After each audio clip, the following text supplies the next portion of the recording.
Hakikatnya, tempat ketiga yang dicapai skuad hoki negara tidak mencapai sasaran yang diletakkan Konfederasi Hoki Malaysia KHM yang mahukan final.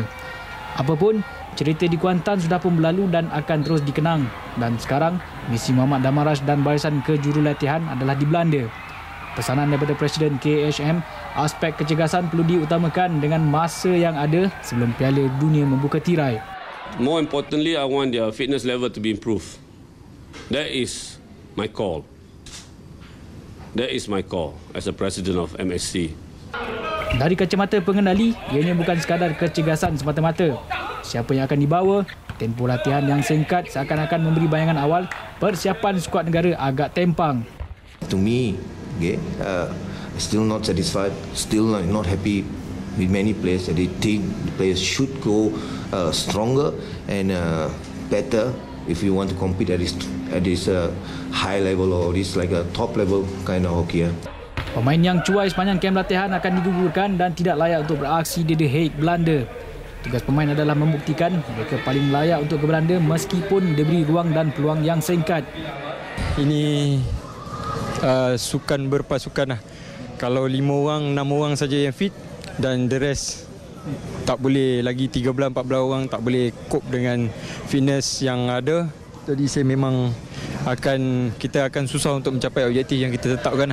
We achieved some things in the tournament, but we, like I said before, that we were leading in 3 games in a row, but we're poor marking afterwards. We tackling were poor, so we definitely have to improve on this side. So get closer results for the World Cup, because when you defensively, when you stay close and marking, then you have more chances to win the game. Dan ini pula pesanan Presiden Persatuan Hoki Pahang, Sultan Ahmad Shah. Saya mengucapkan tahniah kerana dapat masuk dalam World Cup ya. Ini bukan satu perkara yang senang. You have to be good in every word of it. InsyaAllah Malaysia will play good game. Saya berdoa. Saya akan ada bersama-sama. Sejarah telah dilakar di Kuantan menyaksikan Malaysia menamatkan saingan di tempat ketiga Piala Cabaran 1 2014. Namun, Malaysia masih lagi berdepan tugas yang sukar kerana segala kelemahan dan kelebihan perlu diperbaiki dan dipertingkatkan oleh barisan kejurulatan dan pemain-pemain khususnya untuk memastikan Malaysia bersiap sedia sepenuhnya untuk menghadapi saingan Piala Dunia di The Hague, Belanda penghujung Mei ini.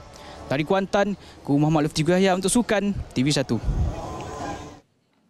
Baiklah, seperti yang dijanjikan, debaran semakin terasa dan tujuan serta fokus semakin jelas. Skuad hoki kebangsaan akan berlepas ke The Hague, Belanda bagi menyertai kejohanan Hoki Piala Dunia 2014 yang diadakan 4 tahun sekali, 23 Mei depan. Selepas gagal melayakkan diri dalam 2 edisi sebelum ini iaitu di Jerman pada tahun 2006 dan 2010 di India, skuad kebangsaan terus membanggakan negara untuk layak beraksi di Belanda. Berada di ranking ke-13 dunia bukan satu halangan untuk skuad negara mempamerkan kelincahan dan aksi terbaik. Hari ini bersama kita di Info Sukan, kami bawakan istimewa untuk anda Ketua Jurulatih Skuad Hoki Kebangsaan Negara Muhammad Damarash Abdullah yang akan berkongsi pandangan dan sasaran beliau nanti.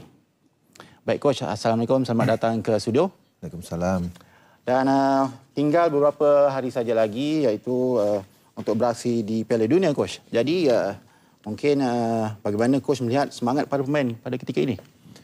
Ya, saya untuk laki race pemain, saya rasa semangat untuk laki race setiap pemain hoki untuk beraksi dalam laki race Piala Dunia. Ini laki race satu yang kira semua pemain yang nanti-nantikan dalam dia orang punya karier. Okay, di sini adalah lebih kurang 30 orang pemain, ada yang kira ditinggalkan sebelum ini dalam kejohanan Piala Sultan Azlan Shah di CC1.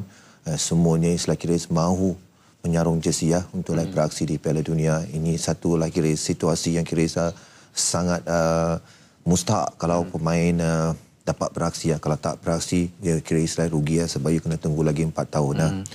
Semua pemain ni selagi race dalam keadaan yang kira begitu semangat. Semua orang mahu lagi dapat tempat ke Piala Dunia. Okey, selain faktor kecergasan dan bebas kecederaan, Coach, mungkin kriteria pemain yang bagaimana layak untuk beraksi di Piala Dunia nanti? Ya, daripada awal saya ambil tugas ini, target utama pasukan ialah kira untuk di Sukan Asia di mana kita perlu mendapat pingat emas untuk layak ke Olimpik. Kita ada kira memakai beberapa pemain muda di Sultan Azlan Shah dan di CC1. Yang kita ada menukar-nukar pemain sebab target utama di Sukan Asia. Tetapi di Piala Dunia ini kita tahu dia punya sensitivity sebab Piala Dunia lain pemain yang sudah kira betul-betul berpengalaman, betul-betul kira kena bermain dengan kira yang terbaik. Semua negara akan kira muncul di Piala Dunia dengan pemain terbaik diorang. Ya, betul. So kita pun kira serupa. Okey, Coach. Pasukan-pasukan yang bertanding dalam kumpulan kita cukup kuat ya, Coach, iaitu Australia, England, Sepanyol, Belgium. Jadi mungkin Coach ada gambaran mengenai pasukan-pasukan yang akan kita tentang ni? Ya, mula-mula sekali tentang ranking, saya rasa saya terdengar tadi ranking kita is 13. Saya tahu kira semua orang ranking kita sudah menjadi kira ke-12 selepas CC1 and selepas tu ranking kita is 12 dan kita pasukan yang tercerut kira dilihat dalam Piala Dunia. So kita tak perlu kira apa-apa kira tekanan untuk buat kepada diri kita sebab kita dilihat sebagai pasukan yang kira terbawah sekali ya. Ya, saya tahu tentang kira Australia ranking nombor 1 dan kita akan lawan dengan Belgium yang juara Eropah. England yang juga kira pasukan yang kira mantap. Semua pasukan yang dalam kumpulan kita is mantap.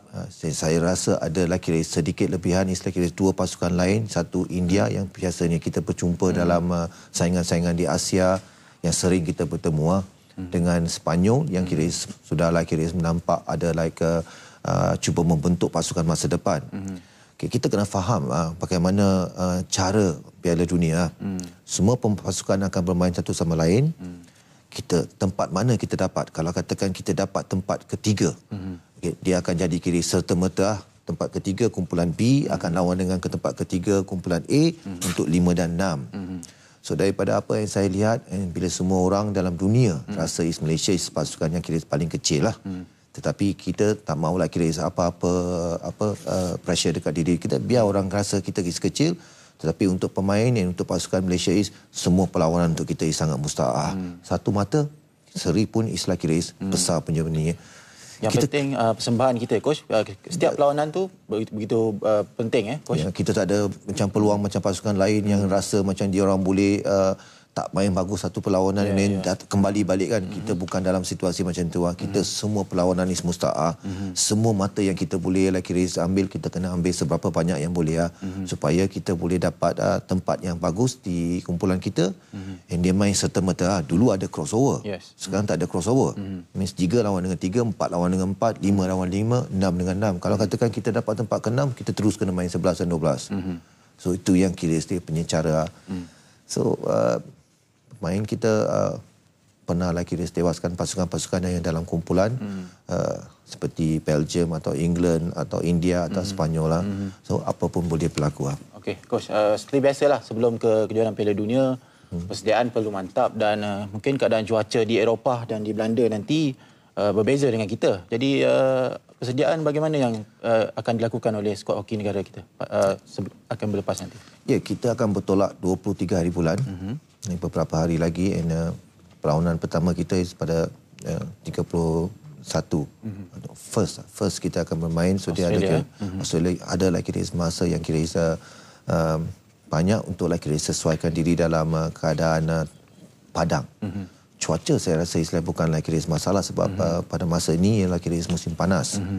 Musim panas kira untuk dia lebih sesuai untuk pemain Malaysia sebab kita rasa panas tetapi dia bukan begitu panas dia bukan mungkin kita sejuk. Kita selesa dengan cuaca sebegitu Kita memang sesuai dengan kira cuaca sama memang selalu bila kita buat lawatan ke Eropah pun kita suka masa sama sebab dia tak berapa panas Cuaca saya rasa tak ada masalah. Okey Coach, seterusnya mungkin siapa-siapa pun akan yang jadi jurulatih akan ada sasaran peribadi untuk tim Coach.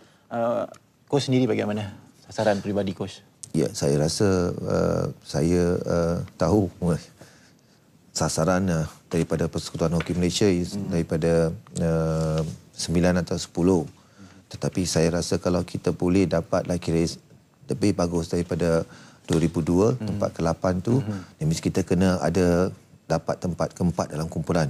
Kita boleh dapat main 7 dan 8. Tapi kalau ada sedikit lagi nasib, saya rasa ada peluang lah untuk kita pergi ke tempat 5 dan 6. Itu kira untuk saya satu pencapaian yang sangat-sangat bagus kalau kita boleh pergi ke 5 dan 6. Okey coach, baiklah. Semua peminat tahu, orang di luar sana tahu kontroversi yang tercetus baru-baru ini coach. Kita tinggalkan semua itu. Jadi selepas segalanya selesai, kontrak coach pun sudah diselesaikan, adakah coach dah benar-benar fokus dan bersedia dengan tugasan berat di Piala Dunia nanti? Dia bukanlah kontroversi yang kira sini. Saya masa tu saya rasa ada sedikit kesilapan teknikal antara pegawai-pegawai Majlis Sukan Negara dengan PHM. Yang saya dengan hidup saya yang tertekan dengan kira kejohanan sedang semakin dekat. Saya ada banyak masalah dalam pasukan. Saya perlu namakan pasukan. Pemain-pemain semua sedang cari tempat dalam pasukan. Tiba-tiba benda yang kira macam sedikitlah kecewa untuk saya. Mungkin ada kesilapan antara pegawai-pegawai. Dan saya just marah. Saya rasa situasi itu bukan saya rancangkan apa. Dan saya rasa kalau benda itu semua sekarang dah selesai, saya pun dah kira mendatang surat tanda tangan ini kontrak, dan saya rasa tak adalah masalah apa-apa. Okey coach, akhir sekali mungkin coach ada pesanan kepada pemain yang akan dipilih nanti dan juga kepada mungkin penonton-penonton kita yang tak sabar-sabar agaknya nak tengok aksi Malaysia di Piala Dunia nanti. Ya, kepada pemain-pemain saya rasa banyak yang kira saya faham betapa besarnya Islam Piala Dunia untuk pemain sebab saya pun seorang pemain. Tentang kritik-kritik yang katakan kira saya ada meninggalkan pemain ini atau itu, saya rasa semuanya sudah selesai. Kita sudah bagi di Malaysia, kita masih lagi belum selesai ni. Hari Isnin dan hari Selasa ni masih lagi ada 2 perlawanan antara pemain-pemain di mana semua orang diberi kira peluang sama rata untuk kira cari dia orang punya tempat walaupun kita boleh buat kira dengan kira serta-merta daripada sisi Wan, tetapi dengan kira bagi peluang bila kita ambil kira Piala Dunia, kita faham apa maksud untuk pemain ni. Kita bagi dia orang peluang untuk betul-betul menunjukkan dia orang punya kira apa yang mereka boleh tawar kepada pasukan. Kepada peminat-peminat Islam kira jangan kira macam terlampau mengharapkan atau memberi kita tekanan. Anggap sajalah kira macam negara-negara lain dalam dunia yang kira lihat Malaysia sebagai kira pasukan kerdil. Dan seperti Perdana Menteri hari itu ada bagi tahu kita, walaupun kita lihat orang lihat kita kerdil, tetapi kita patut kira mempunyai keazaman yang besar dan kuat yang kita boleh kira dewaskan mereka walaupun ranking dia orang Israel lebih besar. Kita akan cuba. Kita tak akan pergi ke Piala Dunia dengan kira kepala kita bawah yang kira terima sebagai pasukan yang kira terbawa. Kita akan kira bermain bermati-matian sampai kira akhir. Baik, saudara, kita sudah pun sampai ke penghujungnya bersama dengan Ketua Jurulatih Skuad Hoki Negara iaitu Muhammad Damal Rashid Abdullah yang telah pun memberikan sikit sebanyak info-info menarik yang dikongsi bersama dengan kita. Dan jangan ke mana-mana, kita akan teruskan dengan perkembangan berita seterusnya selepas ini.